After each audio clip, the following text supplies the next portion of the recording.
ایک تو عید بقرہ عید آنے والی ہے، کچھ اس کے وجوب کی، قربانی کے وجوب کی شرائط پہلے میں ذکر کر دیتا ہوں، پھر انشاءاللہ کویسچنز لیے جائیں گے۔ دیکھیں، قربانی کے جب 3 دن آتے ہیں تو ویسے تو فقہاء نے فرمایا کہ ان 3 دنوں میں ہر عاقل بالغ مرد عورت اپنے اندر قربانی کی شرائط کو تلاش کرے، لیکن بہتر یہ ہے کہ فرض کر لیں اگر آپ پہ قربانی واجب ہوتی تو آپ کب جانور خریدتے ہیں۔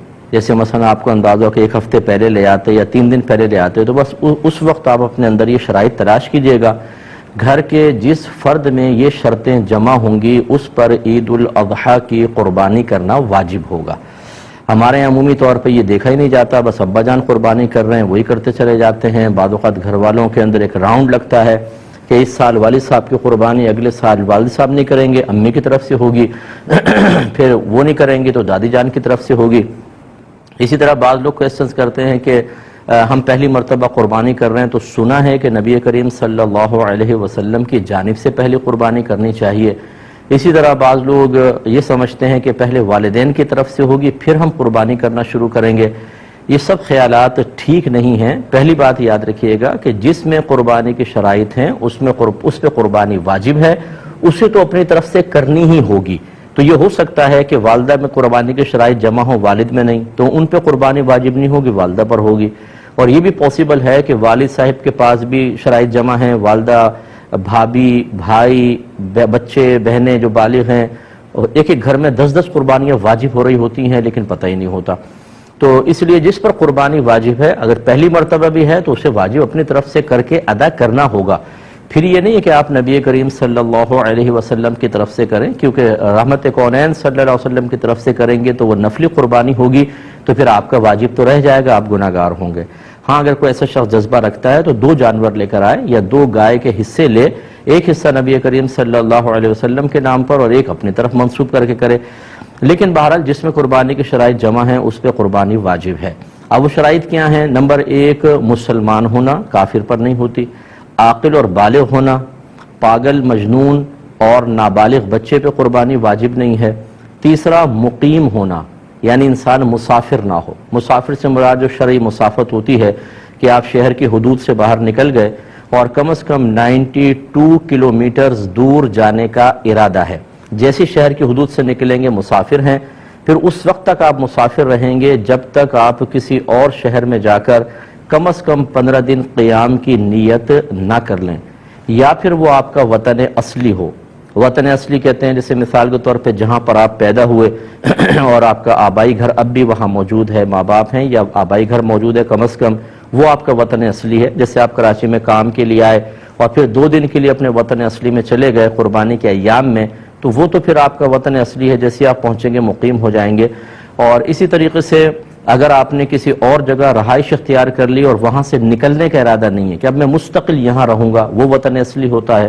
اور تیسرا کہیں پر آپ نے شادی کی ہو اور آپ کی زوجہ وہاں پر ہوتی ہوں، موجود ہیں، تو پھر آپ جیسے دوسرے سٹی میں چلے گئے، جیسے ہی اپنے اس شہر میں آئیں گے جہاں آپ نے شادی کی ہے اور زوجہ بھی ادھر ہونی چاہیے اس شہر میں، تو آپ مقیم خود بخود ہو جائیں گے، چاہے 2 دن کے لیے گئے ہوں۔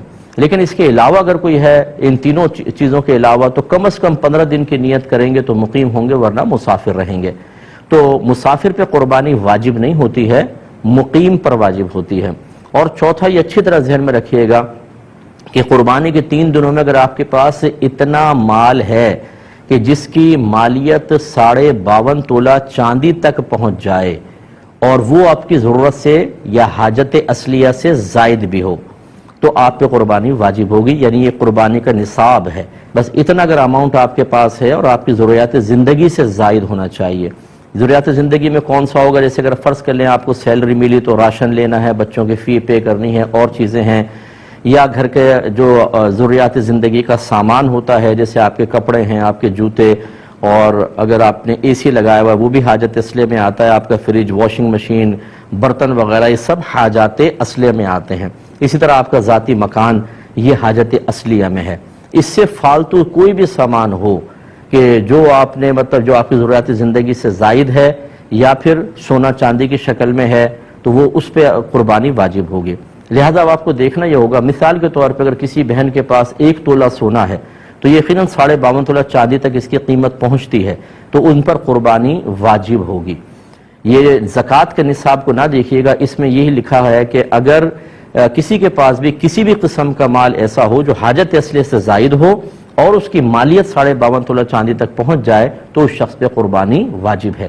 لہٰذا یہاں تک فقہا نے لکھا ہے، مثال کے طور پہ اگر آپ نے کوئی مکان کرائے پہ چڑھایا ہوا ہے تو وہ تو آپ کی ضرورت سے زائد ہے نا، تو اس مکان کی بھی مالیت کا حساب ہوگا، قربانی واجب۔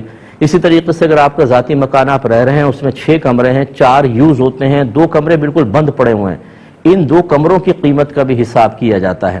اسی طرح آپ کے وہ کپڑے جو آپ پہنتے نہیں ہیں، چھوڑ دیے، جیسے بہنوں کے شادی کے ہوتے ہیں، ایک سوٹ صرف شادی کے ٹائم میں پہنا جاتا ہے، پھر ایسے فالتو پڑا ہوا ہے، اس کی قیمت کا بھی اعتبار ہوگا، یعنی جو بھی حاجت اصلیہ سے زائد۔ اسی طریقے سے اگر آپ نے BC بھری ہوئی ہے اور ابھی آپ کی نکلی نہیں تو سمجھ لیں وہ آپ کا قرضہ آپ نے دیا ہوا ہے، اس کی مالیت کا بھی حساب ہوگا۔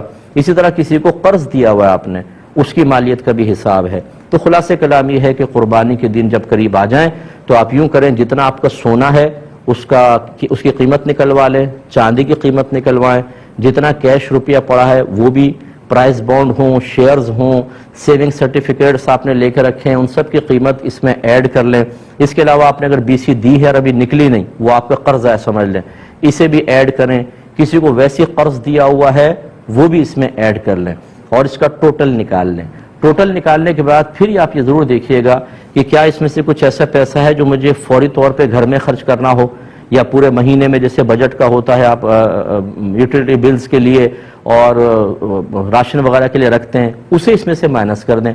اس کے علاوہ ہر وہ قرضہ جو اس منتھ میں آپ کو فوری طور پہ ادا کرنا ہے، جیسے کوئی انسٹالمنٹ دینی ہے آپ نے، یا کسی کا قرضہ لیا ہوا اور وہ کبھی بھی مطالبہ کر سکتا ہے، ایسا کوئی قرضہ جس کی کوئی میعاد وغیرہ مقرر نہ ہو، اس سب کو بھی اس میں سے مائنس کر دیں۔ اب جو باقی بچے دیکھیں، اگر وہ 52.5 تولہ چاندی کے برابر پہنچ جاتا ہے تو بس پھر ٹھیک ہے، آپ پہ قربانی واجب ہے، ورنہ نہیں ہے۔ سوری۔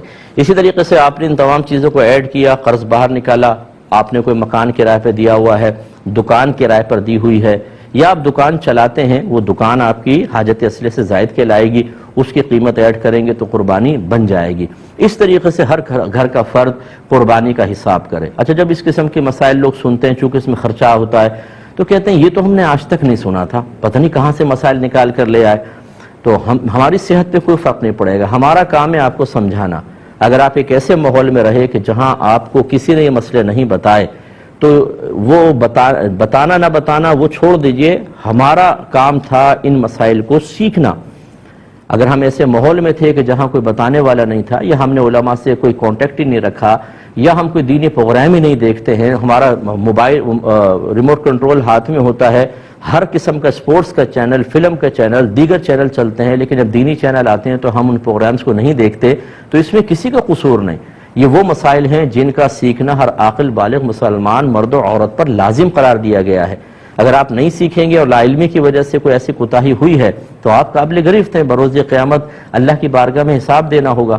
تو مجھے تو ایسے لوگ ملے ہیں کہ جب اس قسم کے اپنے مسائل بیان کیے تو وہ سر پکڑ کے بیٹھ گئے کہ مفتی صاحب ہم پہ تو اس کا مطلب ہے 20 سال سے قربانی بن رہی تھی، ہمیں تو پتہ ہی نہیں تھا۔ تو بھئی نہیں پتہ تھا تو کریں۔ تو لہٰذا اگر کسی کی پچھلی قربانیاں رہتی تھیں تو یا جسے پتہ تھا کہ قربانی ہم نے کرنی ہے نہیں کر سکے، یا لا علمی کہ ہمیں مسئلہ ہی پتہ نہیں تھا، ایسے افراد اب قربانی کی جگہ قربانی نہیں کر سکتے، وہ نکل گئی، اب ایک قربانی کی قیمت صدقہ کر دیں، یا تو بکری کی قیمت کر دیں بکرے کی، اور یا پھر ایک کم از کم ایک گائے کا حصہ جو معتدل قسم کا ہو، یوں نہیں کہ 4-5 ہزار آپ نے خرچ کر دیے، 4-5 ہزار میں 7 چوک 28 ہزار کی گائے کیسی آئے گی؟ 7 حصے ہو سکتے ہیں تو کیسی گائے آئے گی؟ اچھی تھوڑی سی درمیانے درجے کی گائے کا حساب کریں، اور اس کو آپ یعنی جتنے رہتی ہیں، 10 قربانیاں ہیں تو اگر آپ 7 حصے ایک گائے کے اور 3 حصے اور گائے کے اندر ملا لیں تو 10 حصے ہو گئے، اتنے آپ کو رقم صدقہ کرنی ہوگی۔ فوری طور پہ کر سکتے ہیں، بیسٹ ہے، ورنہ اگر اتنے پیسے نہیں ہیں تو بہرحال اس دفعہ کی قربانی واجب ہے وہ پہلے کریں، اور پیچھے والی قربانی کے تھوڑے سال بسال خرچ کرتے رہیں تاکہ وہ آپ کا حساب کتاب پورا ہو اور آپ آخرت کی گرفت سے محفوظ رہ سکیں۔ اللہ تعالیٰ سمجھ کی توفیق عطا فرمائے۔